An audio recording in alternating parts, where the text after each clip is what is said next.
Hello, good morning, everyone. I am Ramchandar Singh, Senior Teaching Faculty of VCA Department in SP Jain College, Sasaram, Bihar. आज हम start करेंगे variable visual basic में। आज का topic होगा variable. इसके पहले कल हम इंट्रोडक्शन ऑफ विजुअल बेसिक बताए थे। आज विजुअल बेसिक में वेरिएबल क्या होता है, व्हाट इज ए वेरिएबल। इसके बाद होगा कांस्टेंट। तो आज का टॉपिक होगा वेरिएबल। आज का टॉपिक होगा वेरिएबल।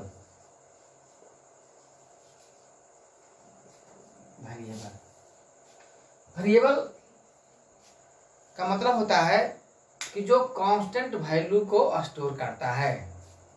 यानी कि जैसे कोई भी वैल्यू हो, वो एक कैरेक्टर हो, नंबर्स हो, स्ट्रिंग्स हो, वो किसी न किसी वेरिएबल के अंदर रखा जाता है। तो variable is an image which can store constant value. Constant value को जो स्टोर करता है उसी को वेरिएबल कहा जाता है। और वेरिएबल एग्जीक्यूशन के टाइम, यानी कि जब सीपीयू प्रोसेस करता है तो प्रोसेस के दौरान एग्जीक्यूशन के टाइम वेरिएबल वैरी करता है, यानी चेंजेबल होता है, उसी को वेरिएबल कहा जाता है। यानी वेरिएबल का जो मान होता है, वैल्यू होता है, वो चेंजेबल होता है, वैरी करता है एग्जीक्यूशन के दौरान। एग्जाम्पल ऑफ, हम एग्जाम्पल लिए हैं a इक्वल 10। तो a equal 10 that means a का वैल्यू 10 है। हमारा a इक्वल 10 जो इक्वल के लेफ्ट साइड में रहता है वही वेरिएबल होता है। तो वेरिएबल जो कांस्टेंट वैल्यू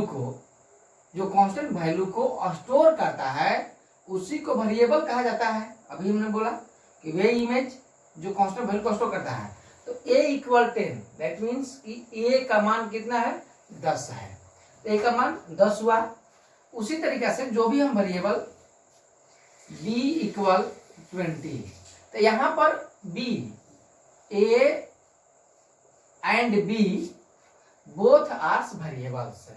तो दोनों है a और b, a है वेरिएबल। और 10 और 20 जो आप देख रहे हैं ये है कांस्टेंट है। तो अभी हमारा टॉपिक है वेरिएबल। तो वेरिएबल जो होता है कांस्टेंट वैल्यू को जो स्टोर करता है उसी को हम लोग वेरिएबल बोलते हैं, उसी को वेरिएबल कहा जाता है। और वेरिएबल फिक्स नहीं होता है। वेरिएबल का मान, यानी कि a का मान कभी 10 भी हो सकता है, कभी 20 भी हो सकता है। यानी कि वे अलग अलग जो वैल्यू उसमें स्टोर किया जाता है वो वैल्यू स्टोर होता है, वो एग्जीक्यूशन के टाइम वो चेंज होते रहता है। जैसे हम कोई भी हम प्रोग्रामिंग करते हैं लूप का हो, जैसे हम लूप में एक प्रोग्राम लूप का बनाएंगे तो फॉर लगाते हैं या वाइल लगाते हैं, डू वाइल लगाते हैं, कोई भी लूप का लगाएंगे।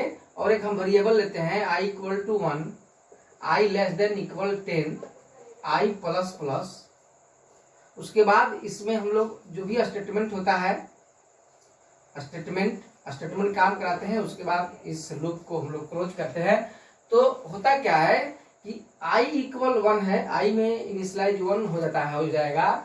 और यहाँ चेक करेगा कि i लेस देन 10, तो 1 लेस देन i का वैल्यू 1 है। i का वैल्यू क्या है, 1 है। यहीं पर i वेरिएबल है और 1 कांस्टेंट हो गया।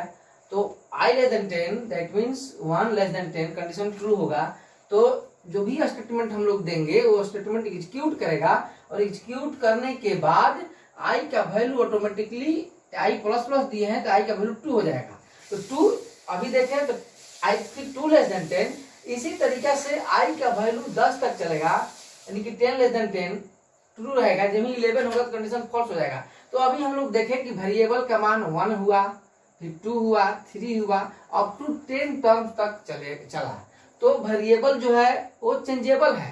ये जो मान में परिवर्तन हो रहा है वो वेरिएबल के मान में परिवर्तन हो रहा है, उसी को बोला जाता है वेरिएबल। तो जो हमारा वेरिएबल होता है वो अल्फाबेट होता है। जो भी वेरिएबल होगा वो अल्फाबेट होगा। तो अभी हम लोग देखें कि वेरिएबल क्या होता है। वेरिएबल जो कांस्टेंट वैल्यू को स्टोर करता है और एग्जीक्यूशन के दौरान जो चेंजिंग होता है वही होता है वेरिएबल। वेरिएबल, अब इसके बाद वेरिएबल को डिक्लेयर करते हैं हम लोग। तो नेक्स्ट इसी में टॉपिक है, कुछ डिक्लेयर करने का रूल है, यानी कि सम रूल्स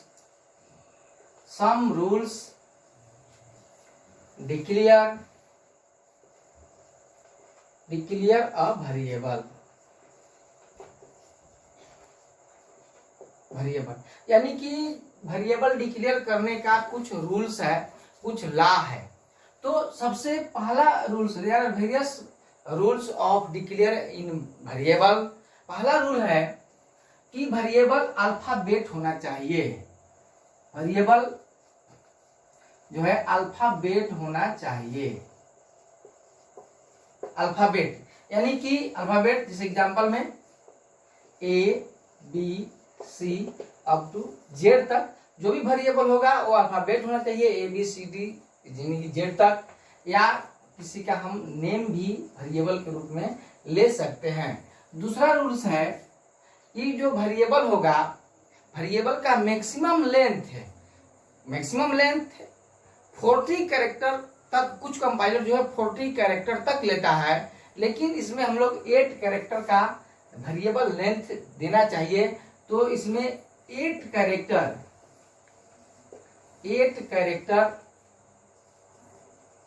का लेंथ होना चाहिए वेरिएबल का। तीसरा है कि अगर वेरिएबल हम डिक्लेयर करने चल रहे हैं तो एक वेरिएबल, कोई भी वेरिएबल हो तो वो मोर देन 1 कैरेक्टर का वेरिएबल होता है। मोर देन 1 कैरेक्टर का, तो मोर देन 1 कैरेक्टर का होगा। जैसे हम यहाँ पर वेरिएबल में लिख रहे हैं लीप ईयर, यानी कि 2 वर्ष का एक ही वेरिएबल आप ले रहे हैं। तो तीसरा रूल्स है कि 2 वर्ष के बीच में कोई एक्स्ट्रा सिंबल नहीं होता है। अगर होता है तो वो अंडरस्कोर होता है। यानी कि तीसरा रूल्स है कि कोई स्पेशल सिंबल्स या नंबर्स बीच में हम लोग नहीं देते हैं डिक्लेयर करते समय। जैसे हम एक वेरिएबल लिए लीप ईयर, तो हम यहाँ पर वेरिएबल ले रहे हैं लीप ईयर। आप एक वेरिएबल ले रहे हैं तो इसके बीच में यहाँ पर स्पेस है, तो ये स्पेस वैलिड नहीं होगा। इसलिए रूल है कि 2 वर्ष, अगर एक वेरिएबल है 2 वर्ष का तो उसके बीच में स्पेस नहीं होगा। अभी हमने बोला कोई ब्लैंक स्पेस नहीं होगा, कोई एक्स्ट्रा सिंबल्स का यूज नहीं करते हैं वेरिएबल डिक्लेयर करते समय, केवल करेंगे तो अंडरस्कोर का यूज करेंगे।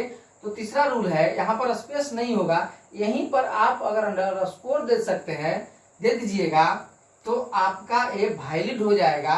अब ये आपका ट्रू हो गया, यानी कि ये 2 जो वर्ड्स का वेरिएबल आप बनाए वो एक माना जाएगा ये अंडरस्कोर के कारण। तो तीसरा रूल जो है वो वेरिएबल डिक्लेयर करने का ये रूल है कि कोई एक्स्ट्रा सिंबल, एक्स्ट्रा नंबर्स बीच में नहीं होगा, वो होगा तो केवल अंडरस्कोर होगा। इसी में जैसे हम बताए पहला कि अल्फाबेट होता है। अब वेरिएबल आप डिक्लेयर कर रहे हैं तो कई बहुत लोग होते हैं कि नहीं हम एक नाम से ही बहुत सारे वेरिएबल डिक्लेयर करें, तो वैसे होगा जैसे आप एक नाम से ही आप करना चाहते हैं, हम ए नाम से ही करें तो ए नाम से ही करें। तो आप ए पहला वेरिएबल आप लिए तो A1 A2 ऐसे आप ले सकते हैं, A1 A2 B1 B2। तो इसको बोला जाता है अल्फा न्यूमेरिक, इसको बोला जाता है अल्फा न्यूमेरिक। दैट मीन्स कि पहले अल्फाबेट, जैसे हमको यहाँ बोले हम रूल में कि सबसे पहले वेरिएबल डिक्लेयर करते हैं तो अल्फाबेट होना चाहिए, यानी कि वो रूल है पहले अल्फाबेट होगा। अगर आप कांस्टेंट देना चाहते हैं, न्यूमेरिक देना चाहते हैं तो इसके बाद में दीजिएगा तो जाकर वैलिड होगा। इसी को बोलते हैं अल्फा न्यूमेरिक। तो अल्फा न्यूमेरिक आपका ये ट्रू है। ये वेरिएबल डिक्लेयर करते समय आपको ध्यान देना होगा कि अगर आप सोच रहे हैं कि नहीं एक ही वेरिएबल, एक ही कैरेक्टर का हम वेरिएबल लें, तो आप ले सकते हैं A1 A2 A3 ऐसे कर करके आप वेरिएबल ले सकते हैं। ए अलग अलग हो गया और इसमें न्यूमेरिक भी आ गया, लेकिन बाद में आया। अगर आप इसी को सोच रहे हैं कि नहीं हम पहले 1A दे दें 2A दे दें तो A रॉन्ग माना जाएगा, इसलिए कि इसका रूल्स है कि पहले अल्फा होगा बाद में न्यूमेरिक हो सकता है, पहले अल्फाबेट होना चाहिए। तो यहाँ पर जो देख रहे हैं हम लोग पहले कांस्टेंट पहले न्यूमेरिक दे दिए बाद में अल्फाबेट दिए हैं, so that it is a wrong. ये आपका क्या है, रॉन्ग है, ये जो है रॉन्ग है आपका, ये सही है। तो वेरिएबल आप अभी समझे कि वेरिएबल क्या है। वेरिएबल एक इमेज है जो कांस्टेंट वैल्यू को स्टोर करता है। अब यहाँ पर वेरिएबल डिक्लेयर करने का कुछ मैंने रूल्स बताया, इसका क्या रूल्स होता है। अब विजुअल बेसिक में वेरिएबल 4 तरह से होता है। There are 4 type of variables in visual basic. Number 1, अब अगला आपका इसी में टॉपिक है, वेरिएबल्स 4 तरह का होता है विजुअल बेसिक में। There are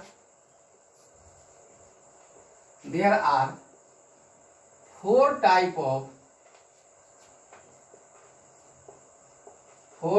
of variable in VB। Visual basic में 4 तरह का वेरिएबल होता है। Number 1 scope variable.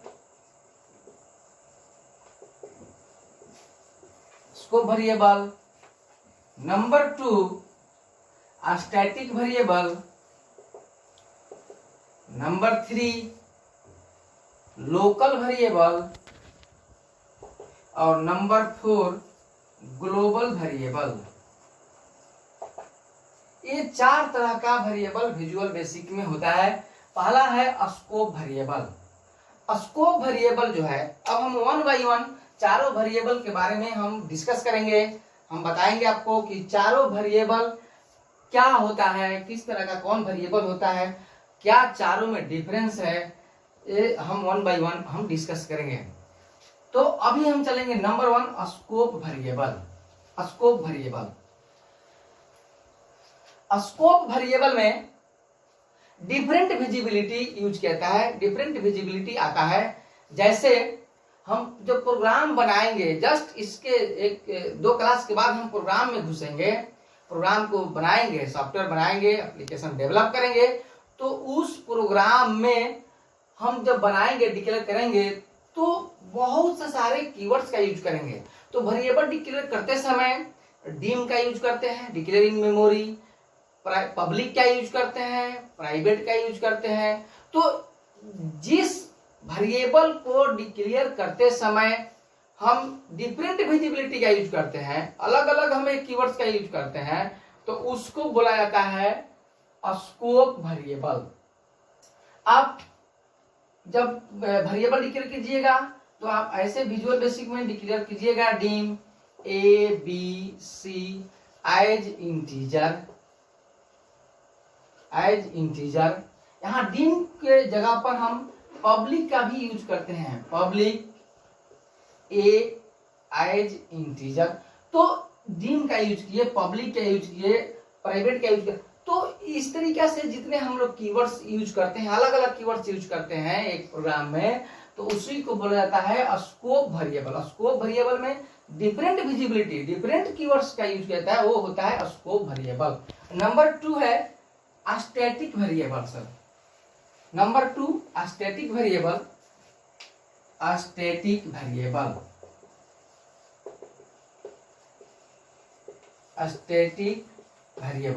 Statics variables में कोई ज्यादा हम लोग को डिफरेंस नहीं है। स्कोप और स्टैटिक्स में कोई ज्यादा डिफरेंस नहीं है। स्टैटिक वेरिएबल्स में केवल यही ध्यान देना है कि वेरिएबल डिक्लेयर करते समय हम लोग को स्टैटिक कीवर्ड का यूज करना पड़ेगा। जब वेरिएबल डिक्लेयर करेंगे तो हमको स्टैटिक कीवर्ड का यूज करेंगे, स्टैटिक एज इंटीजर। तो यहाँ पर जो स्टैटिक कीवर्ड का यूज आया तो उसको बोला जाएगा स्टैटिक वेरिएबल। इसमें कोई ज्यादा डिफरेंस नहीं है। जहां पर जिस वेरिएबल को डिक्लेयर करते समय इस कीवर्ड का यूज किया गया, स्टैटिक कीवर्ड का यूज किया गया, तो उसको बोला जाएगा स्टैटिक वेरिएबल। नंबर 3 वेरिएबल्स है आपका लोकल वेरिएबल। बहुत ही इंपॉर्टेंट वेरिएबल्स आपका नंबर 3 है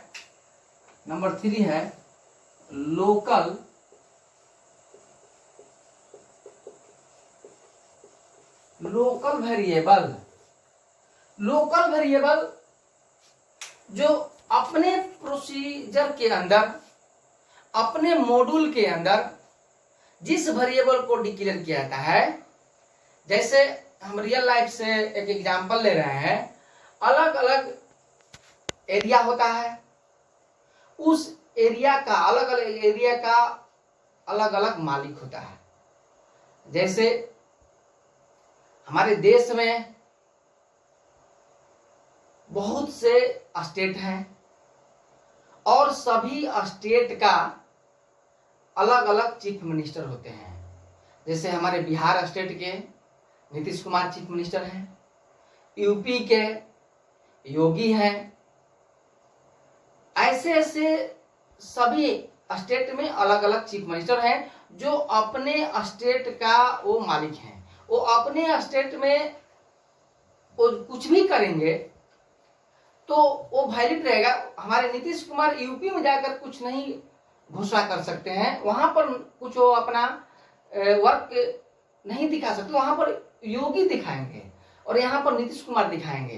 तो अपना अपना मॉड्यूल का अपना अपना मॉड्यूल में जो यूज होता है, जैसे अपने एरिया में वो अपना काम दिखाते हैं, वो अपने एरिया में काम दिखाते हैं, तो ये हो गया local.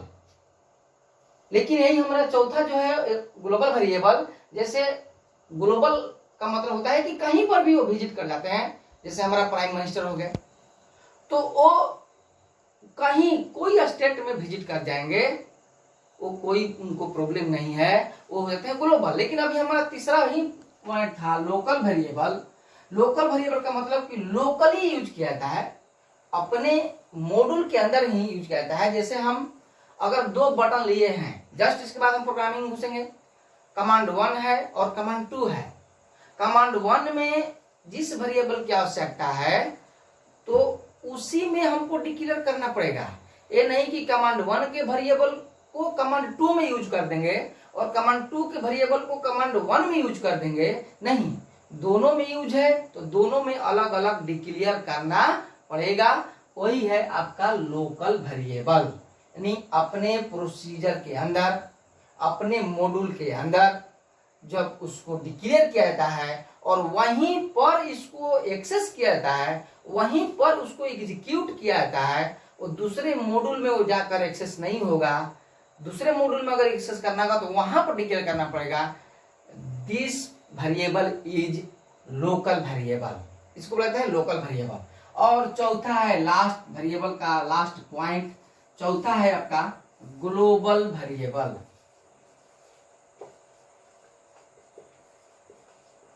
Global variable, global variables means external variable भी कह सकते हैं।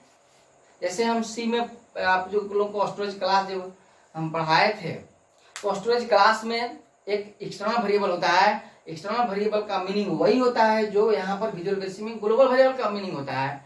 ग्लोबल वेरिएबल वो वेरिएबल होता है जो एक जगह यानी कि ऊपर ही डिक्लेयर कर लेते हैं और अब हमको कहीं डिक्लेयर करने की आवश्यकता नहीं है।